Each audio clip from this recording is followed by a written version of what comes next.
C'est parti. Alors vous prenez, vous comptez 1, 2, 3, 4, 5, 6, 7, 8, 9, 10e ligne. À la 10e ligne de la page. En fin de ligne, Rava Amar. Le dernier mot c'est Rava. Le dernier mot de la ligne c'est Rava, vous l'avez ? Ouais. Ok, on y va. Rava Amar. Rava dit Imraïta Talmid chez Limudo caché Alaf Kabarzel. Donc on avait déjà vu cette phrase, mais c'est juste pour reprendre le lien. Si tu vois un élève pour qui l'étude de la Torah est dure comme du métal, c'est-à-dire qu'il n'y arrive pas, que c'est dur, Bishvil Rabo, sache que c'est à cause de son maître. C'est pas lui qui a la tête fermée, c'est à cause de son maître. Pourquoi ? Bishvil Rabo Sheeno Masbir Lopanim. C'est parce que son maître ne lui montre pas un beau visage, un visage souriant, un visage agréable.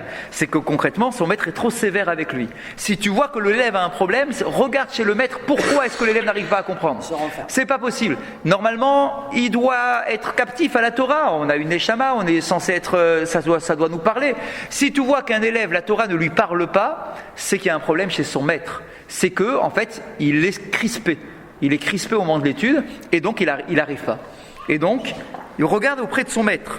Chez Nehemar, d'où est-ce qu'on le sait ? Parce qu'il y a un verset qui nous dit « Vehu lo panim kilkal ». Vehu lo, et voilà comment il faut comprendre le pshat. Vehu lo, ça veut dire l'élève, il n'y arrive pas. Lo, il n'arrive pas à étudier. Pourquoi ? Panim kilkal, parce que la face est dure et désagréable et mauvaise. Bien. Maïta kanate, la Gemara pose la question et dit « comment on s'en sort alors ?» Et cet élève-là, comment il va s'en sortir ? Yarbe alav rerim. Non pas qu'il va chercher un autre professeur, mais si jamais il voit que la tête de son professeur est sévère, eh bien qu'il lui envoie des cadeaux. C'est-à-dire qu'il fasse en sorte, l'élève je parle, que l'élève fasse en sorte que le professeur change de comportement à son égard. Comment il va faire ? Envoie-lui des bonnes choses, envoie-lui des mets, envoie n'importe quoi, envoie-lui quelque chose, d'accord, pour que le prof se dise « Ah bah finalement, cet élève il est gentil, je vais avoir un regard un peu plus agréable avec lui. » Pardon ? Bah oui, Reim c'est des amis. Reim ahuvim, kesamecha yetzirecha. D'accord, Reim. Réa, c'est des amis, des cadeaux, ça veut dire... Oui, des amis. D'accord, donc ça veut dire quoi ? C'est ici dans le sens de quoi ? Envoie-lui tout ce que tu peux lui envoyer. Des cadeaux, de la nourriture, des gens pour lui parler, au professeur en question. Fais ce que tu veux, mais fais en sorte que le professeur change de visage à l'égard de son élève. Et c'est l'élève qui doit faire l'effort. Exactement. Exactement. C'est pas au professeur. Tu vas aller pas, c'est pas, on dira bah il a qu'à changer de professeur, celui-là il est nul, machin. Non, le professeur c'est un Tamid Raham, c'est un rave. Si c'est un rave, c'est que c'est un bon, il a des connaissances. D'accord, donc fais en sorte qu'il soit plus agréable avec toi. Et on sait très bien que chaque professeur a un comportement différent avec les élèves. Il y en a un, sa tête elle lui revient pas, donc du coup je suis moins agréable avec toi. Vechayalim yegabar, où est-ce qu'on le voit ça ? Chez Nehemar, comme il est écrit, Vachayalim yegabar. C'est-à-dire, Chayalim, des soldats, multiplie-les. C'est-à-dire, envoie-lui un maximum de soldats, de cadeaux, de ce que tu veux, de personnes, pour aller convaincre le professeur de changer de comportement. Veitron archer chorma. Et ça, c'est quoi ? Les lametra, shekol sheken imur sheru maasav mipne rabo meikara. Et à plus forte raison, que si toi, l'élève, tu changes de comportement à l'égard de ton professeur, montre quelque chose, montre que tu es intéressé, pose des questions, va te rapprocher de lui. Plus tu te rapprocheras de lui, et que ton comportement, du coup, le professeur dira, finalement, il a un bon comportement, cet élève-là. D'accord, je pensais qu'il était un peu bizarre, mais finalement, non, je vois que c'est bien, il se comporte bien, il fait des efforts, il pose des questions. Donc, si tu arrives à changer ton comportement avant de lui envoyer les cadeaux, c'est encore mieux. Comme ça, le professeur arrivera à changer de comportement déjà depuis le début. Ok ? Oui, dites-moi. Dites. Hein ? Un faillot. On continue. Ve'amar Rabbi Ami. Rabbi Ami dit Im yishoch anachash belo lachash Ve'en yitrol yebaal alashon. Attention, c'est un verset dans le livre de Kohelet qu'on va essayer d'interpréter. Un verset un peu compliqué à traduire en français littéral. Hein. On nous dit quoi? Si on essaye de faire une traduction, mais vous verrez que ça n'a pas de sens, mais on traduit quand même pour avoir les mots. Im yishor anachash. Si le nachash, le serpent, te mord, belo lachash. Alors, traduction, alors il y a différentes traductions. Sans siffler, sans prévenir, d'accord, sans faire de petits tours autour de toi. Ve'en yitron lebaal alashon. Et la fin du verset se termine comme ça. Et celui qui a une langue, baal alashon, celui qui a une langue n'a rien de plus que l'autre. Ok, verset de Kohelet, hein. Kohelet c'est les proverbes. Donc un verset un peu énigmatique, mais qu'on va essayer d'interpréter. Voilà la première explication. Im raïta dor she hashamaim meshaktekin kin choshet milehorid talumatar. Voilà ce que dit la Gemara. Si tu vois une génération ou une époque pendant laquelle le ciel est dur comme du métal, c'est-à-dire, c'est toujours l'expression pour nous dire que le ciel ne donne pas sa pluie, qu'il est sec, d'accord, et dur comme le métal, et qu'il est milehorid talumatar et qui ne veut pas faire tomber ni la pluie ni la rosée. Bishvil lochaché lechishot. Tu sais c'est à cause de quoi? Lochaché lechishot. C'est à cause de ceux qui font leur tefila. Parce que le mot lachash, c'est faire la tefila à voix basse. Celui qui fait la tefila, on fait la tefila à voix basse. Donc on nous dit, si il manque de pluie, sache que c'est à cause des fidèles. C'est de leur faute, à cause de leur prière. Chez En Bador, parce qu'on peut considérer que dans cette époque-là ou dans cette génération-là, il n'y a pas suffisamment de gens qui font des bonnes prières. Il y a un commentaire terrible que j'ai entendu tout à l'heure sur ça, qui nous dit, tu sais quoi, l'ochaché l'achashoy. Donc on dit que c'est à cause de ceux qui manquent des lochash, ceux qui font la prière à voix basse. Pourquoi c'est ce mot-là qui est utilisé? Normalement on devrait dire chez Emit Palelim, qui manque de prieurs. D'accord? Mais là on dit non, il y a des prieurs, mais il n'y a pas ceux qui font l'achash. L'achash c'est la tfila à voix basse, c'est la hamida à voix basse. Des fois on fait la prière dans certains minyan sans répétition. La répétition, la voix basse qu'on fait avant la répétition s'appelle l'achash. C'est la tfila belachash, c'est ça qu'on appelle la tfila belachash à voix basse. Et il nous dit, s'il manque de pluie, c'est parce que la communauté ne fait pas la répétition à la Hamida et qu'elle fait directement. C'est ça qu'elle fait directement la Hamida sans faire d'abord la Hamida à voix basse. Donc si tu cherches la raison pour laquelle il n'y a pas de pluie, c'est parce que la qualité de la tfila n'est pas suffisamment développée. Et qu'il manque justement la chazara de la Hamida. D'où l'importance de la chazara. Encore une fois, une preuve qui montre l'importance de la chazara lorsque l'on fait la Hamida. Maïta Kanatan. Alors, et c'est quoi la solution? Alors, s'il n'y a pas de pluie, qu'est-ce qu'on fait? Yelrou etzel mishayode alil roche. Si tu n'as pas de pluie à cause des gens qui font la tfila, eh bien, va voir ceux qui savent faire la tfila. C'est-à-dire, va apprendre à faire ta tfila convenablement. Parce qu'on te fait le reproche de ne pas faire ta tfila convenablement. Peut-être pas assez de kavanote, pas assez de concentration, pas assez lentement, pas assez prononcé, etc. Si tu as un problème, tu ne sais pas comment on fait, va voir quelqu'un qui s'y connaît. Il y a des halachot, il y a des rabbanim, ils vont te dire comment on fait une tfila, comment on doit pas aller trop lentement, pas aller trop vite, etc. Eh bien, si tu as un problème de prieur, va voir un bon prieur. Il va te montrer comment on fait une tfila. Dirtiv, Yagid alav reo. Oui. D'où est-ce qu'on le sait? Parce qu'il y a un verset dans le livre de Job où il est écrit Yagid alav reo. C'est-à-dire que le mitpalel, celui qui sait prier, va donner un conseil à son ami. Ça veut dire que si tu vois quelqu'un qui sait prier, va lui demander. Toi, tu es un peu perdu, tu sais pas, tu fais à 30 secondes, tu vois que le gars à côté de toi, il met 5 minutes. Il y a un problème entre 30 secondes et 5 minutes quand même. D'accord, demande-lui qu'est-ce qu'il fait de plus que toi tu fais pas. Puisque la Hamida, c'est ça qui déclenche, qui ouvre les portes du ciel pour la pluie. D'accord? Donc si on constate qu'il y a de la sécheresse, et que toi, tu fais toujours la même tfila, aussi rapide, un peu bâclé comme ça, et que tu vois que l'autre il prend son temps, va lui demander pourquoi il prend son temps, comment il fait, à quoi il pense, qu'est-ce qui fait que lui il est plus lent que toi. C'est pas juste qu'il perd son temps, c'est pas juste qu'il sait pas lire, d'accord, c'est qu'il sait lire aussi bien que toi, voire mieux que toi, mais volontairement il va pas vite, d'accord, donc demande-lui comment on fait une bonne tfila. Ve'en yitron leba'al halashon.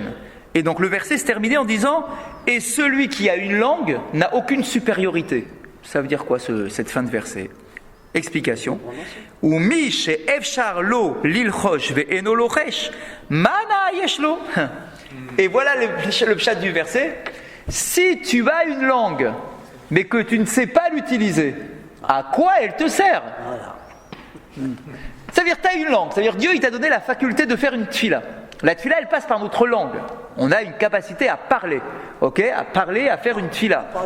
Je te mets une langue dans ta bouche, utilise-la convenablement. Donc, Uma yitron et ba'alashon, donc traduction maintenant avec l'explication, quelle est la supériorité d'un homme qui aurait une langue, mais qui n'utilise pas convenablement, je veux dire.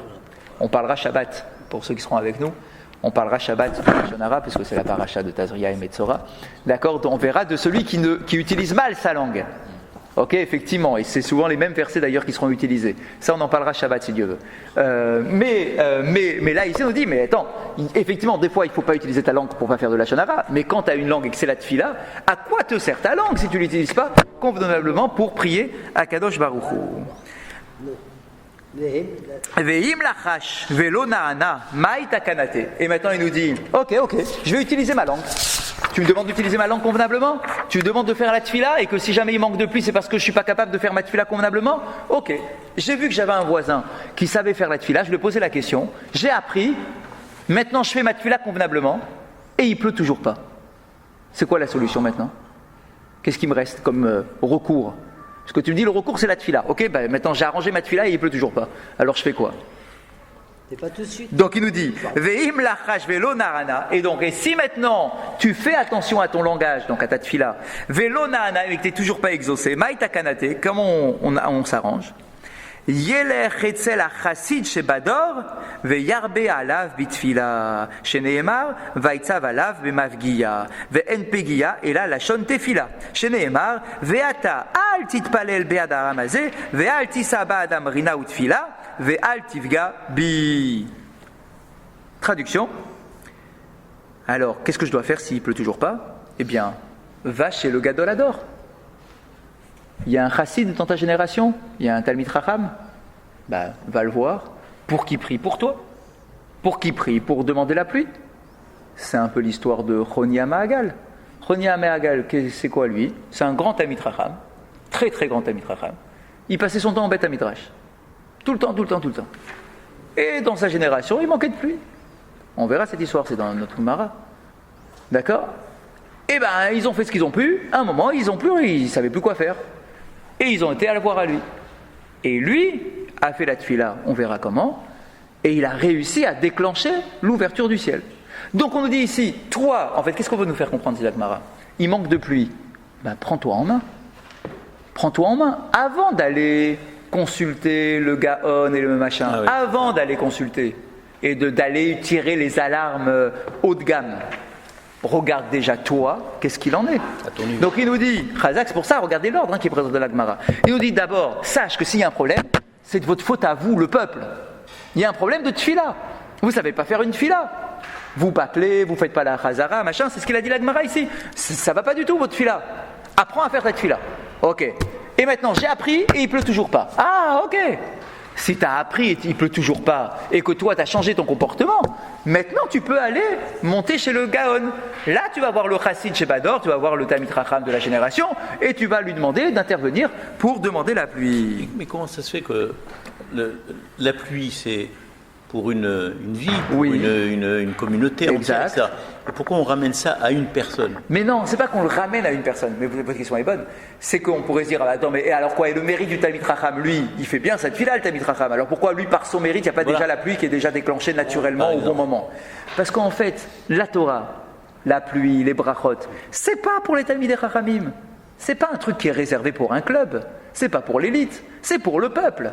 Donc, que le Talmid Chacham, lui, soit Baruch Hashem dans les clous et qu'il fasse les choses convenablement, ça c'est sûr, on n'a pas de doute sur lui. D'accord? Mais le peuple, c'est le peuple qui doit bouger, qui doit vibrer. Donc, si on voit que le peuple, il n'est pas en train de faire une belle tfila, qu'il n'est pas machin, Akadosh Baruch Hu, il veut réveiller le peuple. Il n'a pas besoin de réveiller le Talmid Chacham. Lui, le Talmid Chacham, il est toujours vigilant. D'accord? C'est le peuple. Donc, je prive la communauté entière de pluie. Non pas pour que le Talmid Chacham se réveille, pour que le peuple se réveille. Le Talmid Chacham, il est un peu détaché de tout ça. D'accord? Le Talmid Chacham, je vous rappelle à l'époque, les Talmidei Chachamim, ils passaient leur temps au Beit HaMidrash, pratiquement exclusivement. D'accord? Ils travaillaient, mais pas tous, puisqu'on nous dit qu'ils avaient juste une petite activité pour gagner un peu d'argent pour avoir leur pain. Mais la halakha nous dit, et la Gemara aussi, que si tu as un Talmid Chacham, tu dois lui donner la priorité dans le commerce. Ça veut dire que si il est cordonnier et tu as un autre cordonnier, tu dois aller chez le tel cordonnier Talmid Chacham. Pourquoi? Comme ça, il gagne vite son argent, il ferme boutique et il retourne au Beit HaMidrash. D'accord? Pareil, si tu as de la tzedaka à donner et que tu as 2 personnes à choisir, tu donnes au Talmid Chacham en premier. D'accord? Donc il y a des halakhot pour soulager les activités professionnelles au Talmid Chacham, pour qu'il passe son temps en Beit HaMidrash, parce qu'on a besoin de son étude à lui, de sa Torah à lui. D'accord? Donc en fait, quand il manque de pluie, on dit au peuple, hé peuple, bouge. Avant d'aller voir au Talmid Chacham, c'est à toi de te réveiller en premier. Donc, et où est-ce que tu vas chercher? Cherche dans ta tfila, parce que c'est la tfila qui déclenche tout. Donc si ta tfila elle n'est pas à la hauteur, déjà arrange ta tfila. Regarde, fais des cours sur la tfila, fais ce que tu veux, mais arrange ta tfila. Si malgré tout, tu as arrangé ta tfila et qu'il ne pleut toujours pas, alors là, c'est peut-être un peu plus sérieux. Si c'est plus sérieux, alors effectivement, tu vas consulter le chassid chez Bador, donc vous voyez comment il est présenté, comme étant le chassid de la génération. Et donc le verset nous dit, alors d'où est-ce qu'on sait ça? Vaïtsa va Léa Bemavgia. Il y a un verset, toujours dans Job, vous voyez, on est entre Kohelet et Job. Chaque fois, tous les versets qu'on cite, c'est entre Kohelet et Job. Et on nous dit quoi? Vaïtsa va Léa Bemavgia. Que Hachem va envoyer la pluie, Bemavgia, grâce à celui qui prie. D'où est-ce qu'on sait que Mavgia, c'est celui qui prie? Parce que normalement, la traduction littérale, une Pegia, c'est toucher quelqu'un, porter atteinte à quelqu'un. C'est ça une Pegia. D'accord? Pogea Ba'adam, j'ai touché quelqu'un, ou je l'ai vexé, ou je l'ai touché. D'accord? Donc, on nous dit ici, quel est le rapport avec la prière? Le mot Pegia. Chazak. Je suis d'ailleurs très surpris, je n'ai pas trouvé de réponse. Pourquoi est-ce qu'on n'a pas pris pour montrer que le mot Pegia, c'est la tfila, pourquoi on n'a pas pris un verset de la Torah directement? On a été chercher un verset dans Yirmiya, dans Jérémie, pour montrer que le mot Pegia, ça veut dire la prière. Pourquoi tu vas chercher dans Jérémie? Prends-moi Yaakov, c'est exactement ce que je lui ai demandé tout à l'heure. Je ne sais pas pourquoi, je n'ai pas trouvé la réponse. Ah, partout! Oui, mais oui, c'est pour ça que je suis d'autant plus surpris. C'est pas que dans le Chumash qu'on te dit que le mot Pkiya c'est la tfila. Dans la Gemara elle-même, je crois que c'est dans Brachot. D'accord, la Gemara elle-même, quand tu parles de la Hamida, on te dit que Yaakov il a prié. D'où tu sais qu'il a prié? Parce qu'il y a écrit Vaïfga Bamakom. Donc c'est une Pegia. Pegia, c'est une prière.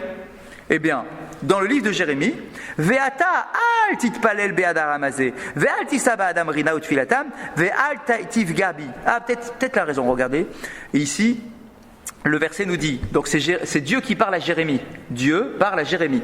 Et il lui dit, Jérémie, al titpalel be'adar amazé, ne prie pas pour ce peuple. Ve'al tisaba adam, et n'interviens pas pour eux, parce que le peuple était complètement à l'ouest. Rina utfila, ve'al tifgabi, et ne viens pas vers moi, ne me touche pas. Donc peut-être ici que la raison pour laquelle on n'a pas parlé de Yaakov, parce que dans Yaakov, il prie pour lui. Là ici, c'est quelqu'un qui prie pour quelqu'un d'autre. Là, peut-être que c'est ça la raison. Là ici, on nous dit, s'il n'y a toujours pas de pluie, tu sais ce que tu dois faire? Va voir le chassid. Le chassid pour qu'il prie pour toi. Donc on a peut-être cherché ici dans la Gemara, peut-être que la Gemara cherchait un verset où le mot Pegia était utilisé de la prière de quelqu'un pour quelqu'un d'autre. Peut-être que c'est ça la raison. Peut-être. Maintenant, on continue. Ve'im lachash, ve'alta beyado. Et maintenant, sache que si le chassid, il a prié pour toi et que ça a marché, ou megis dato alav, mais qui s'en est enorgueilli en se disant, t'as vu mes prières comme elles sont bien? Pendant des jours et des jours où la communauté vous avez prié, vous n'avez pas réussi. Vous avez fait des efforts et ça n'a toujours pas marché. Vous êtes venu me voir, moi j'ai prié 3 minutes et la pluie elle est tombée. Si ce chassid-là, il s'enorgueillit d'avoir été capable de t'envoyer la pluie alors que vous n'avez pas été capable pendant tout ce temps-là, Mevi afla olam. Alors sache que cet orgueil-là du chassid crée de la colère de la part d'Akadosh Baruch Hu, une colère qui va s'abattre sur le monde chez Nehemar, Mikne af al olé. Comme il est écrit dans le livre de Job, Mikne af al olé. Tu fais l'acquisition de la colère, donc en fait tu entraînes la colère, al olé, sur celui qui fait monter la tfila. C'est-à-dire que si toi tu as fait monter ta tfila, c'est-à-dire que tu as réussi à faire monter la tfila de la communauté pour avoir de la pluie, et que tu t'enorgueillis, alors Mikne Af, tu entraînes de la colère de la part d'Akadosh Baruch Hu qui pourrait s'abattre sur terre. Ça veut dire que le Talmid Chacham, effectivement, tu vas voir un Talmid Chacham. Tu vas lui demander de prier pour toi, pour n'importe quoi, la santé, un enfant, un machin, tout ce que tu veux. Ok, il va le faire avec sa kavana et tout. Mais s'il a la moindre trace d'orgueil, c'est plus sa place. Parce que la tfila, c'est quoi? C'est d'être capable de se tourner vers Akadosh Baruch Hu pour lui demander et prendre conscience que c'est de lui que tout émane. Quand tu vas voir un Talmid Chacham, c'est pas pour croire que c'est le Talmid Chacham qui va te donner la santé ou l'enfant que tu attends. C'est pas du tout ça. C'est que le Talmid Chacham, lui, il a peut-être un accès un peu simplifié parce qu'il a un comportement plus idéal et tout. Mais c'est pas pour qu'il s'enorgueillisse. C'est pas lui qui prie, enfin c'est pas lui qui intervient quoi. C'est pas lui qui fait la pluie. Exactement, c'est pas lui qui t'envoie la pluie. Il ne fait que faire passer ta tfila. Et il est là pour ça. C'est son boulot, il est là pour ça. Donc s'il s'enorgueillit, il entraîne de la colère plutôt que d'entraîner la miséricorde. Ouais, dites, vous avez un truc. Ah oui, bien sûr, on y arrive là tout de suite. On va tout de suite. Rava Amar, on continue. C'est bon, tout le monde y est? On est à 5-6 lignes avant l'élargissement. 4 lignes. Rava Amar, Rava dit Shne talmidei chachamim. Vous l'avez? Shne talmidei chachamim sheyoshvim be'ir achat ve'en nochin ze laze bahalacha mitkanein ba'af. Écoutez cet enseignement, il est quand même assez fort. Il nous dit, si jamais tu as 2 Talmidei Chachamim, 2 Rabbanim, qui sont assis ensemble, dans la même ville, quand on dit assis ensemble, c'est pas autour de la même table, ils sont dans la même ville, mais qui ne sont pas capables de s'entendre dans la halacha, ils entraînent de la colère de la part d'Akadosh Baruch. Ça veut dire que les Talmidei Chachamim, ils doivent être capables d'être assis ensemble, de discuter d'un sujet d'halakha et d'avoir une vision commune d'halakha et de ne pas se dire ah oui mais moi je suis pas d'accord avec lui et lui il se trompe et moi j'ai raison, etc. C'est pas possible. Mais les Shamaï, ils ont passé leur temps, leur vie à ça. Alors attention, on n'est pas du tout dans le même concept ici. Ici, on serait dans une approche de dire qu'ils ne sont pas capables de s'entendre. On n'est pas en train de dire qu'ils doivent forcément être d'accord sur tout. Et on le sait, partout, dans toute la Mishnah, toute la Gemara, tu as des marloquettes partout. Et ils habitaient les côte à côte, dans le Beth Midrash d'à côté, etc. C'est pas ça le reproche qu'on leur fait. Ils ont le droit d'avoir des opinions différentes. Mais je dois être capable de respecter l'opinion de l'autre. C'est pas mon opinion, mais je dois être capable de respecter l'opinion de l'autre. On nous dit que, vous savez pourquoi la halakha a été tranchée comme Hillel? Pourquoi? Par quel mérite ça a été tranché par Hillel et pas comme Shammai? Par quel mérite? Alors, on entend généralement, oui, parce que Hillel est plus souple que Shammai, et qu'à notre époque, on a besoin de souplesse, on n'est pas capable d'être comme Shammai, etc. Ok, il y a une autre raison qui est donnée par les Chachamim. Parce que Hillel connaissait par cœur toutes les opinions de Shammai et tous les arguments qui justifiaient les opinions de Shammai. C'est pas juste que Hillel n'était pas d'accord avec Shammai et que je défends coûte que coûte mon opinion. C'est qu'avant de connaître ses propres opinions à lui, Hillel, il connaissait toutes les opinions de Shammai. Ça veut dire qu'il avait une ouverture d'esprit pour se dire, ok, on n'est pas d'accord, c'est une chose, mais je comprends ce qu'il me dit, je comprends sa logique, j'ai été au fond de sa logique, je comprends les arguments qu'il utilise, je les connais, etc. Waouh, ça c'est une discussion de Talmidei Chachamim. C'est pas juste, ah ouais, non, mais je suis pas d'accord avec toi. C'est beaucoup plus fin que ça. Donc là, ici, on dit, si tu as deux Talmidei Chachamim dans une même ville qui sont pas capables de s'entendre, c'est que tu as un problème. C'est pas ça la Torah c'est du shalom. Quand on dit Marbim Shalom Baolam, d'accord, que plus il y a des Chachamim, plus il y a du shalom. On dira, non, quel shalom, tu rigoles quoi, ils n'arrêtent pas de se disputer tout le temps. Ils sont jamais d'accord. Ok, mais c'est quoi le shalom en fait? C'est qu'on est conscient qu'on n'est pas d'accord, mais je sais ce que tu penses, je sais pourquoi tu le penses, je connais tes arguments, c'est une opinion qui est honorable, que je considère comme étant honorable, etc. Je rabaisse pas l'autre, je peux être conscient qu'il n'y a pas forcément que ma voix à moi. Il y a comme ça, j'ai lu un commentaire très très joli. Je ne sais plus c'était sur quel paracha, mais très très joli, qui nous dit qu'un des défauts de notre époque, c'est quoi? C'est qu'aujourd'hui, on a l'impression que ce qu'on tient, c'est la vérité. Et qu'on n'est plus capable d'accepter, d'entendre que quelqu'un peut penser différemment. Je parle dans le monde de la Torah, je ne parle pas d'un religieux et un pas religieux. Je parle dans le monde de la Torah, c'est-à-dire que tu prends un gars religieux qui a un rave et qui a donc une chita. Il n'est pas capable d'accepter qu'un autre, tout aussi religieux que lui, qui a un autre rave, peut avoir une autre chita. Ça veut dire qu'on a l'impression que c'est forcément ma chita qui est la bonne, celle de mon maître, et que rien n'existe en dehors de mon maître. Ça, c'est une faiblesse de notre génération. On est hyper cloisonné dans « Ah oui, attends, moi ça c'est ça mon rave, et je n'entends rien d'autre que ce que mon rave me dit. » On n'est pas en train de te dire d'aller chercher un autre rave, on est en train de te dire tout simplement d'avoir l'ouverture d'esprit qu'un autre rave peut exister avec une autre approche, une autre finesse, une autre halakha, etc. C'est tout ce qu'on te demande, on ne te demande pas de changer de rave. Et bien c'est un peu ce qui est caché derrière.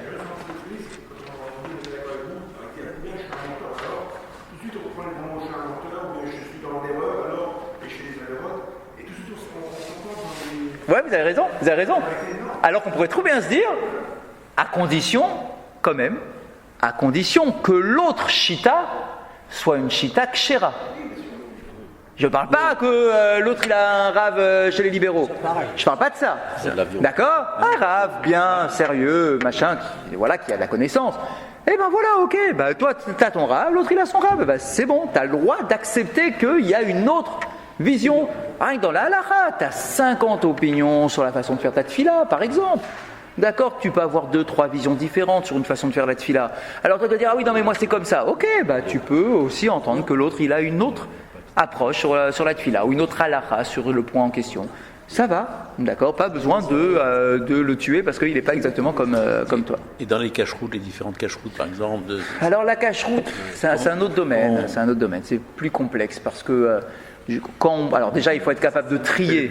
Ouais, c'est ça. Il faut déjà être capable de trier les cacheroutes convenables. Comme lorsqu'on boit, j'ai vu une bouteille de vin, il y avait 5 cacheroutes, 5 tout à fait honorables, les 5. C'est complètement débile. Oui, mais vous savez pourquoi? Mais vous savez pourquoi? Parce que un gars va se dire, moi, si j'ai pas le tampon de ma chita, je ne prendrai pas ce produit-là. C'est grave, ça. C'est grave. C'est grave, ça. Ouais. C'est grave, parce que ça va, vous vous rendez compte jusqu'où ça va? Ça veut dire, et on est chez les tampons religieux, c'est-à-dire que t'as le badat et t'as le khatam sofer. Les deux, c'est du top, les deux. Mais ceux qui ne mangent khatam sofer, ils vont dire, moi, si j'ai pas le tampon khatam sofer, je ne mangerai pas. Et l'autre, il dit, moi, si j'ai pas le tampon badat, je ne mangerai pas. Et donc, du coup, on se retrouve avec des produits où tu as les deux. Parce que tu veux avoir les deux publics. Alors toi, le propriétaire, tu as été obligé d'aller démarcher les deux hashgachot et de payer les deux hashgachot pour que les deux publics mangent de ta hashgacha, du produit en question. C'est la preuve que les différences, elles sont pas énormes, puisque les deux hashgachot ont accepté le produit. Razak, c'est bien. C'est la preuve que oui. Si le deuxième, c'est que c'est bien qu'il était d'accord avec la hashgacha du premier. La preuve. Oui, d'accord, mais je préfère quand même en être sûr et voir le tampon. C'est terrible. Donc il nous dit ici, attends, mais si les Talmidei Chachamim ne sont pas capables de s'entendre, ça amène de la colère. Akadosh Baruch Hu, c'est parce qu'il attend de sa Torah. C'est le résultat là. Ouais. Bien, ah oui, bien sûr. C'est ça, c'est pas que je te déteste, pas du tout. On n'est pas d'accord. Okay. Ah oui, je savais pas. Ah oui, bien sûr, il y a eu des mélanges. Ah ouais. Bah oui, c'est bien la preuve que voilà, c'est pas un problème intrinsèque. Des approches différentes. Comment ils ont tranché la halakha entre les. Dans le couple, ça devait être chaud. Et le mariage, là. Oui, c'est ça, déjà le mariage. Alors on continue. Amar Resh Lakish. On est à Resh Lakish. C'est bon, vous y êtes? On est juste à. Où est-ce qu'on en est? 2 lignes avant l'élargissement. 2 lignes avant l'élargissement. Excusez-moi juste avant.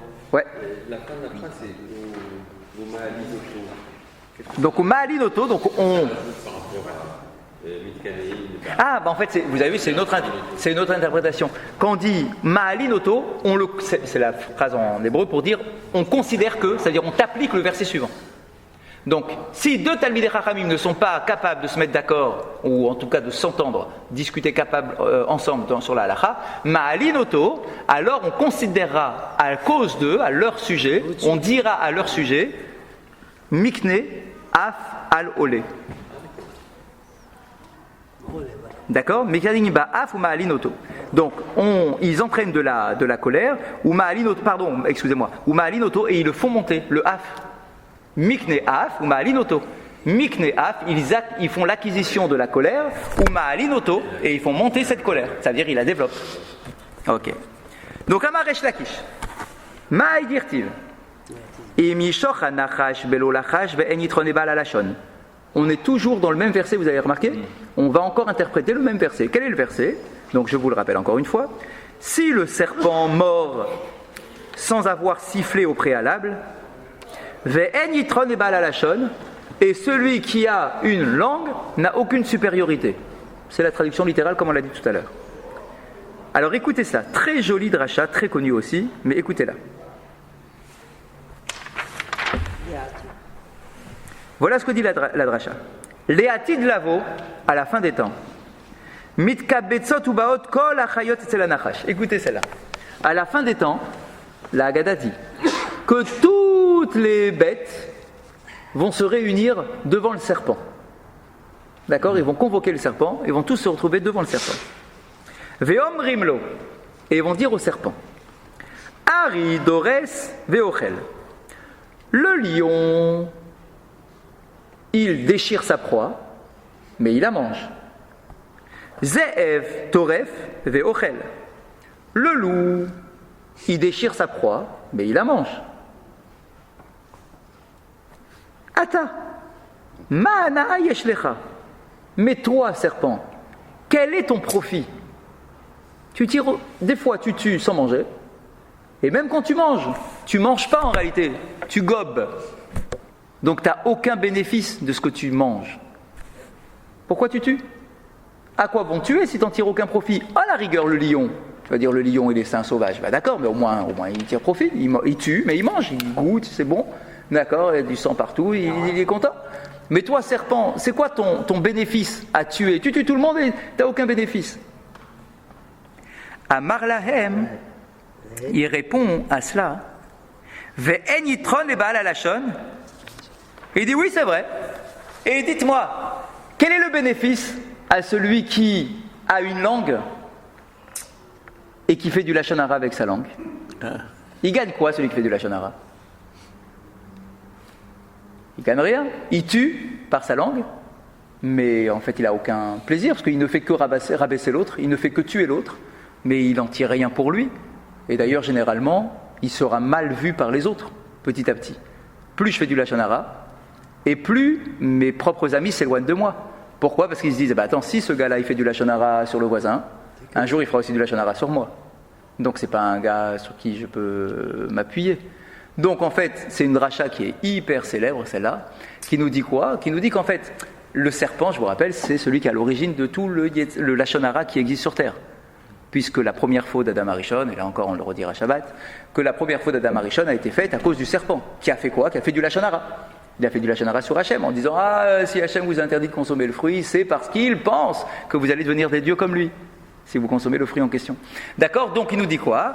Il nous dit, toi serpent, c'est quoi ton intérêt? D'accord? Il est où ton intérêt? Et il te répond, oui d'accord, c'est vrai, mais regardez tous ceux que j'entraîne derrière moi, tous ceux qui font du lashon hara, c'est exactement pareil. Ils font du lashon hara, mais ils n'ont aucun intérêt direct, ils ne mangent pas leur proie, ils ne font que la tuer, mais ils n'en tirent aucun profit pour eux.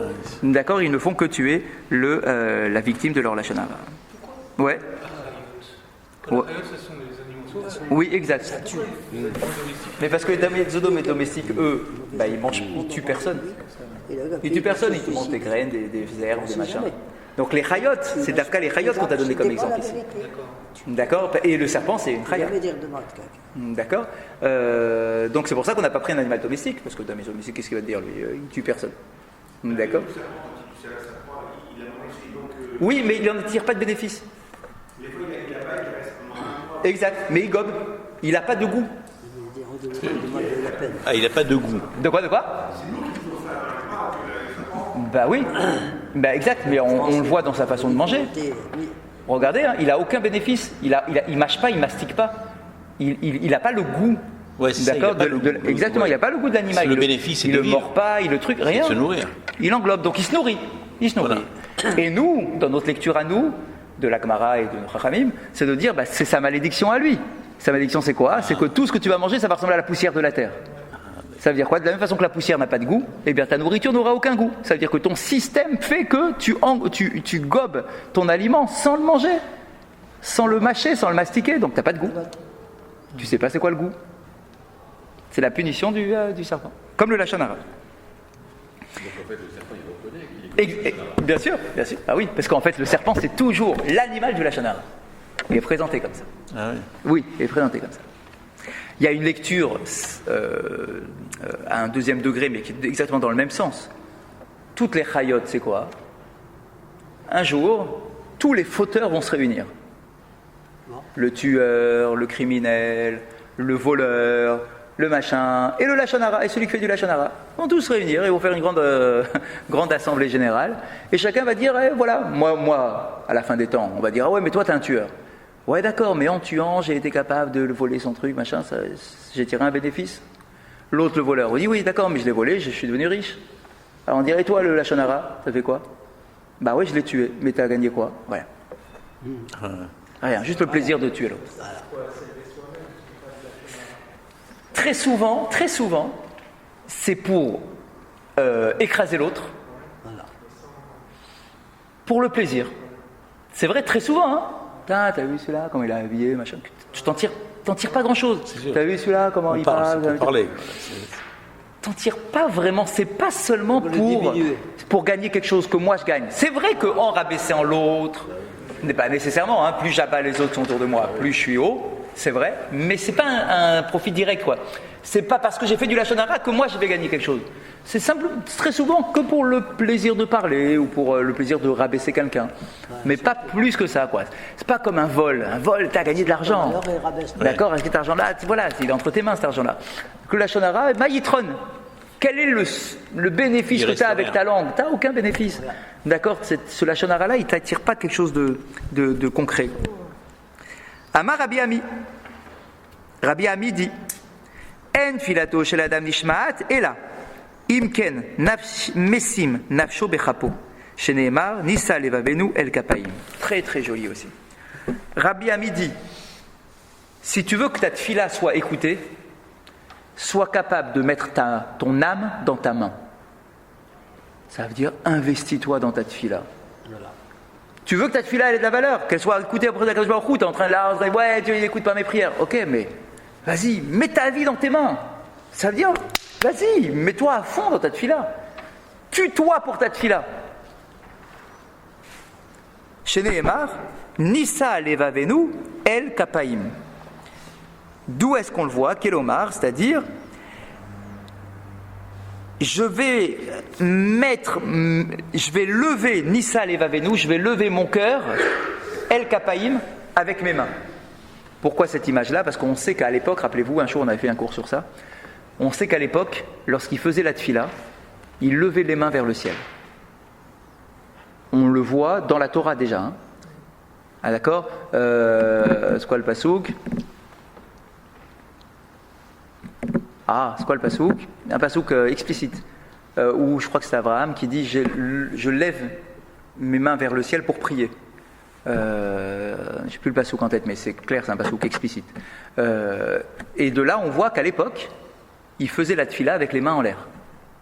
C'était comme ça qu'on faisait la tefila. C'était la position de la tefila, c'est les mains vers le ciel. Qu'aujourd'hui on ne le fait plus, qu'on n'a plus le droit de le faire. Ah, on n'a plus le droit. On n'a plus le droit de le faire. C'est devenu assourd. Ouais, c'est devenu assourd. Aujourd'hui, tu n'as pas le droit de faire ta Hamida, imagine. D'accord, quelqu'un qui est un peu comme ça, un truc, il fait faire sa tefila comme ça. On dit que c'est assourd. Tu n'as pas le droit. Pourquoi ? Parce que si tu élèves tes mains vers le ciel, il faut que tes mains soient nickel. C'est-à-dire pas la moindre faute dans tes mains. Ni vol, ni machin, rien. Des mains propres. Mais si, comment tu oserais aujourd'hui, avec toutes les fautes que tu fais, présenter tes mains sales en disant « Ouais, vas-y Hachem, vas-y, remplis mes mains de brachot, etc. » Cache-les tes mains, ça vaut mieux. Aujourd'hui, on n'a pas le droit de faire la tefila avec les mains en l'air. Tu dois au contraire, normalement d'après la halakha, dans le Shulchan Aruch, avoir tes mains repliées, ta main droite sur ta main gauche, au niveau du cœur. C'est écrit comme ça. Depuis combien de temps c'est comme ça ? Ouf. Parce que souvent dans les représentations graphiques, on voit toujours... Ouais, d'accord, mais il faut... Vous savez, des fois, les représentations sont foyées. Et quand d'accord, mais c'est déjà dans le Shulchan Aruch, déjà, et déjà même dans la Gemara, je crois. dans Ashrei, on fait poter Yadecha. Ah, ça n'a rien à voir. Ça n'a rien à voir. Je suis pas du tout en train de dire ouais ou truc, pas du tout. En réalité, on est en train de dire à Kadosh Baruch Hu, toi tu ouvres tes mains, et moi j'ai un réceptacle pour recevoir ce que tu m'offres. D'accord. D'accord, c'est tout en tant que Mida Keneged Mida. Ouais. D'accord, mais c'est pas du tout dans la Hamida comme ça, machin, pas du tout. Ça, j'ai pas le droit de le faire. D'accord, parce que nos mains ne sont pas présentables devant un Kadosh Baruch Hu.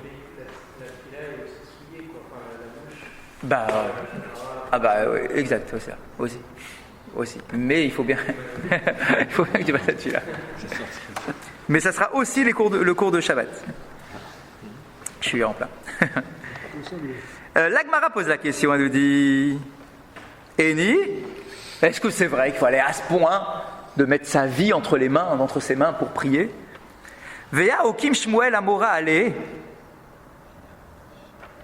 Un jour, Shmuel a fait la tfila suivante, la dracha suivante. Vedarash. Vaifatuhu befihem ou vilshonam yechazevulo. Il y a un verset qui dit.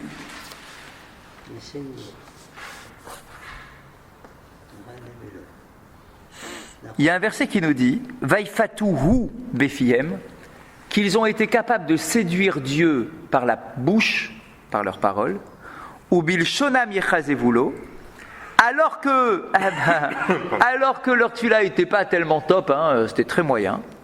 Velibam lonachonimo, et leur cœur n'était pas avec Hachem. Velone emnu bivrito, et ils n'ont même pas cru en l'alliance qui existait entre eux et Dieu. Ve'afal pichen ve'urachum yechaperavon, et malgré tout, Dieu a été généreux avec eux.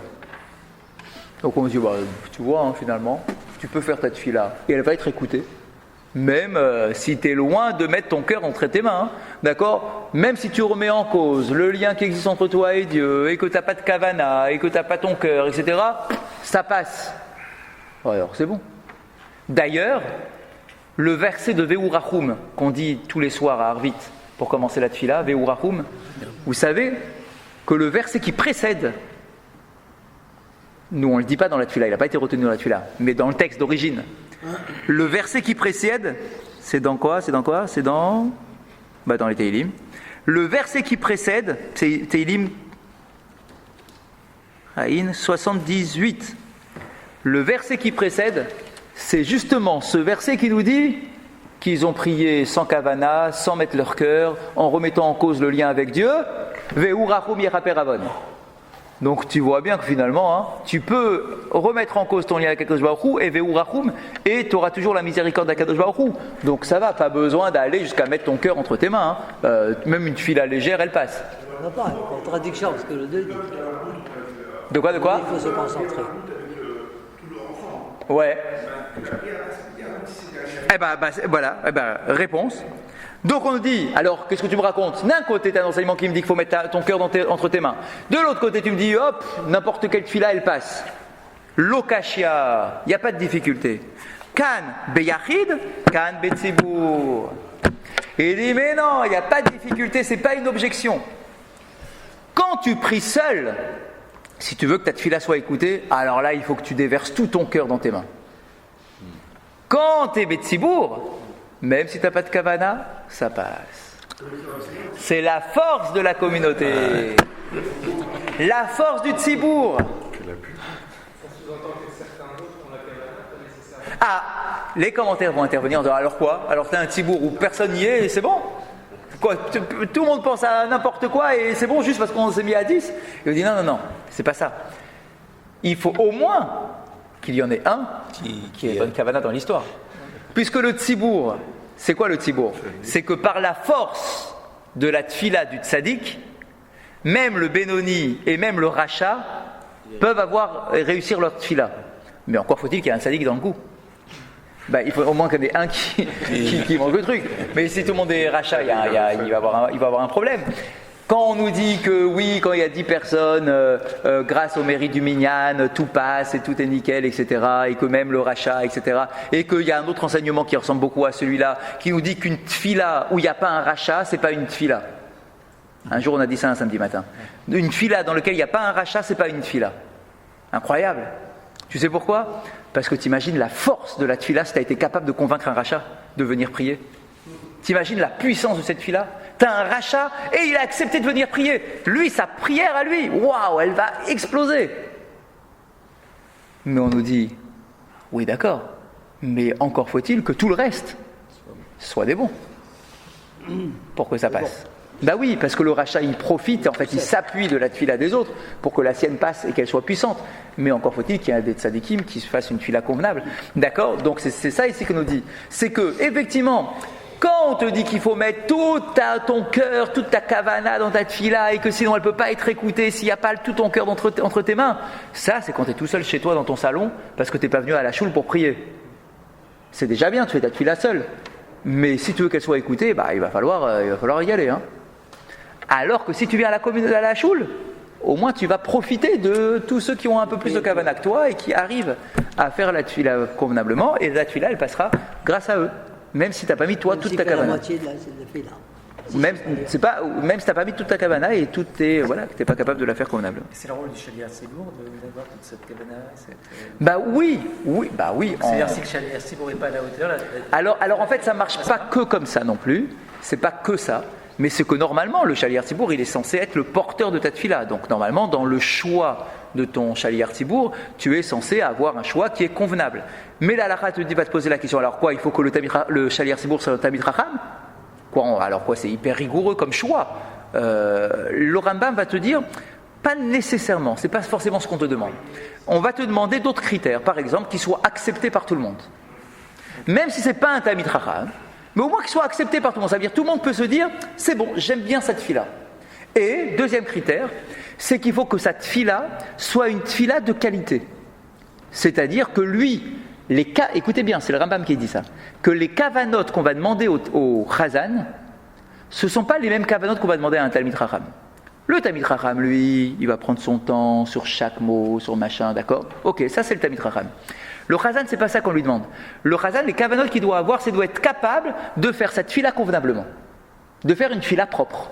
C'est-à-dire, par exemple, et c'est le Rambam toujours, un jour de fête qui arrive, toi t'es le Chazan, t'as un devoir, avant la fête en question, de réviser. Même si t'as un Chazan d'expérience et que tu fais ça depuis des années, t'as un devoir, c'est une obligation halakhique. Avant la tfila de Kippour, par exemple, tu prends ton bouquin, et tu feuillettes un peu, tu te remets dans le truc, tu te remets dans le coup, tu organises ton langage que tu ne sois pas hésitant, que ça soit fluide, que ta paracha elle soit propre, etc. Ça fait partie, c'est ça les kavanot qu'on demande au Chazan. Exactement. Que ça soit Messoudar. Que tu saches, surtout à l'époque où il n'y avait pas de livre, c'est pas comme aujourd'hui, que tu saches que après la Hamida, c'est ce Kaddish là qu'il faut faire et pas un autre, etc. Que dans ta tête, tu es le fil de ta tfila. C'est ça qu'on va demander. Donc c'est pas forcément d'être dans les kavanot, parce que c'est pas ce qu'on lui demande, parce qu'on pourrait pas avoir une tfila qui dure 3 heures non plus. C'est pas possible. Mais voilà, c'est ça qu'on lui demande, qu'il porte la tfila en notre nom, mais que chacun, c'est vrai, s'associe et que chacun mette aussi ses kavanot dans la tfila. C'est pour ça qu'il doit avoir l'agrément du Kahal. Exactement, oui. Et oui, même si c'est pas forcément le plus grand Talmid Chacham. C'est vrai. Bien sûr. Oui, il doit faire. Ouais. Alors là, la halakha, elle est claire sur ça. Elle dit que la tfila doit être chantée. Ah oui. Ça doit être chanté. La tfila de Shabbat, à plus forte raison. Ouais. Les tfilotes de fête aussi. Je crois que c'est le... Il doit y avoir des marloquettes. J'étais à Pognovic. Alors bien évidemment, je parle pas de la tfila. Je parle pas de la tfila du quotidien. Je parle de la tfila d'un jour de fête. Une tfila de Shabbat, quoi, pas chanter rien. Ah ouais. Normalement. C'était choquant. Non, même pour un Ashkenaz, c'était choquant. Voilà, d'une manière. C'est ça que j'allais dire. Normalement, un Kaddish, on nous dit le Kaddish, à tel point qu'il est écrit qu'à Rosh Hashanah, le Chazan n'a pas le droit de faire un air triste à Rosh Hashanah. C'est écrit comme ça. Il doit faire un air porteur. Ouais, il ne doit pas faire pleurer. C'est écrit comme ça. Ça veut dire quoi alors? Je ne dis pas que c'est un air olé olé. Un air bien, mais un air chanté quand même. Tu dois chanter, c'est Shabbat, c'est la tfila, tu chantes. La tfila, Neim Zimrot et Israël. Ah, mais encore, faut-il ne pas tomber dans l'extrême inverse, où tu as quelqu'un qui ne fait qu'écouter sa voix, mais qui perd sa kavana à cause de ça. Et ça, effectivement, il faut trouver le juste milieu, c'est pas évident, parce que les Chazanim aiment bien chanter, c'est par définition, mais attention à pas tomber dans, c'est pas un récital, c'est pas un gala. Alors ça c'est autre chose. Après que tu es comme ici en bas par exemple, un minyan où on se dit allez regarde, on va pas chanter ou pratiquement pas chanter parce que nous notre kavana c'est d'avoir un temps d'étude après la tfila, un temps plus de 5 minutes du Dvar Torah mais un vrai shiur. Alors là c'est une autre chita, vous voyez ce que c'est une autre approche. C'est pas pour bâcler, c'est pas qu'on bâcle, c'est qu'on donne la chashivut nécessaire juste comme elle doit être. Pas plus, pas de fourriture, d'accord, juste comme elle doit être. Et puis, ça nous dégage pas mal de temps pour étudier. C'est une autre approche, mais c'est pas bâclé. C'est pas bâclé non plus. C'est pas style on a fait la tfila en une demi-heure. C'est pas ça. On a une belle tfila, mais on va dire allez, on a un peu moins chanté tous les passages du truc. Mais c'est vrai qu'une tfila, alors il faut trouver le juste milieu. On sait très bien que toute la communauté ne peut pas non plus être dans l'étude parce que ça convient pas à tout le monde. Et qu'il y en a que si tu leur as pas fait une tfila qui dure 3 heures, ils ont l'impression de ne pas être venus à la synagogue Shabbat matin. D'accord, on a fini plus tôt que d'habitude, on ne sait plus quoi faire. D'accord. Et c'est vrai, imagine un monsieur tout le monde, le cas clair, tu prends un monsieur tout le monde qui va aller à l'office du bas, qui va finir l'office à 10h30, mais qui ne reste pas étudier.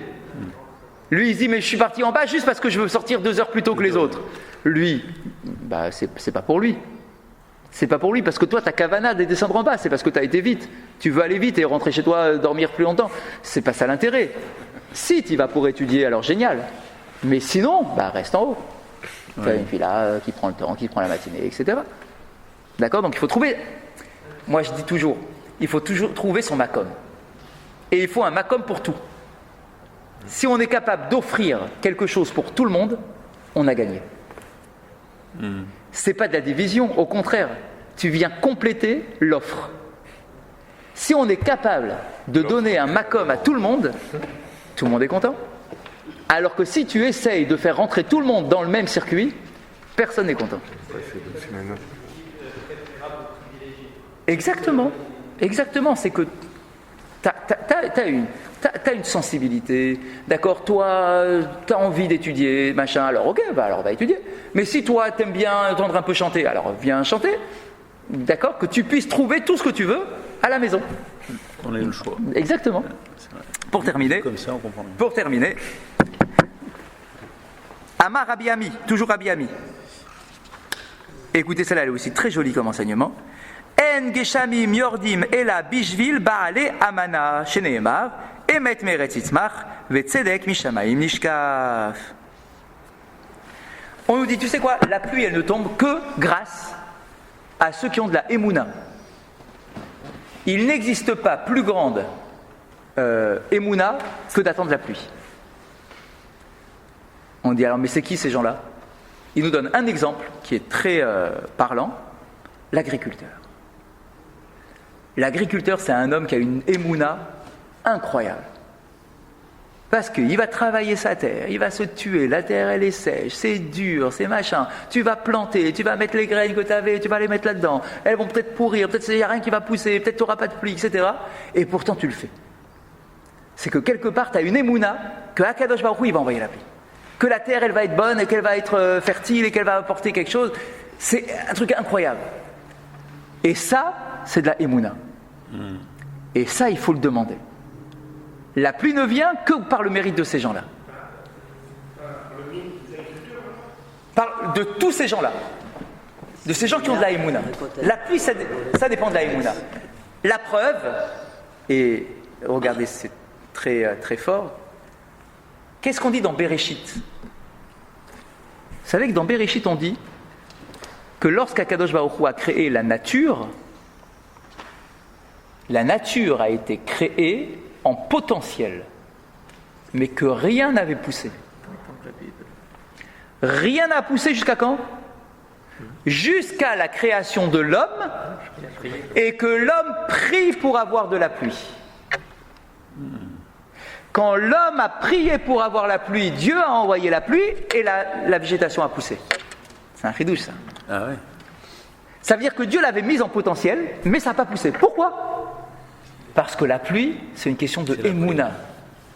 Il faut qu'il y ait un homme qui vienne en se disant « il n'y a pas de pluie, Hachem, je t'en supplie, envoie de la pluie. » S'il y a un homme qui demande de la pluie, alors moi je suis prêt à envoyer de la pluie. Mais s'il n'y a personne qui demande de la pluie, ça veut dire qu'il manque de émouna, j'envoie pas la pluie. Il faut une reconnaissance. La pluie, c'est un besoin de reconnaissance. Ça veut dire que, non pas qu'Hachem attend quoi que ce soit, mais il faut qu'il y ait des hommes sur terre qui se disent « waouh, il n'y avait pas de végétation, j'ai prié et maintenant il y a de la végétation. » Ça veut dire que la tfila, c'est elle qui déclenche la pluie. Il faut qu'il y ait un homme qui dise merci quand il y a de la pluie qui tombe. Et Akadosh Baruch Hu a attendu ça au moment de la création du monde. Ça, c'est vrai pour les juifs, mais si on n'est pas. Mais oui, mais. Bon, il y a le reste du monde. D'accord, mais en fait, l'humanité, je parle ici d'humanité. Adam Arishon, Adam, l'humanité. Exactement. D'accord, l'humanité a fonctionné parce qu'il y a eu une sorte de Hakaratatov et de Emouna que la pluie allait tomber. Après, malheureusement, avec l'idolâtrie, etc., ça s'est dissipé. Mais sur l'approche première, Adam Arishon, je ne parle pas d'un juif, je parle d'Adam Arishon, l'humanité doit fonctionner comme ça. Une sorte de demande de pluie. C'est le reproche qu'on fait aux Égyptiens. On dit que l'Égypte, le reproche de l'Égypte, c'est quoi ? C'est qu'ils n'ont jamais levé les yeux vers le ciel pour demander la pluie. Parce que leur eau à elle venait du bas. Toutes les nations lèvent les yeux vers le ciel pour demander la pluie. Je ne parle pas des juifs. Une nation. Ah, tu vois un agriculteur, vas-y, la pluie, le ciel, le machin. Tout le temps, tu as tes yeux rivés vers le haut. Même si je ne parle pas d'un juif. Ok, tu as un lien avec quelque chose qui te dépasse. Mais quand tes yeux sont tournés vers le bas pour avoir ta pluie, c'est que tu es déconnecté de Dieu. Les Égyptiens, leurs yeux n'étaient pas vers le ciel, parce qu'ils n'avaient jamais de pluie. C'est le Nil qui montait, donc leurs yeux étaient vers le bas, vers la matière, pas vers le spirituel. C'est ce qu'on reproche aux Égyptiens. Chazak ou Baruch.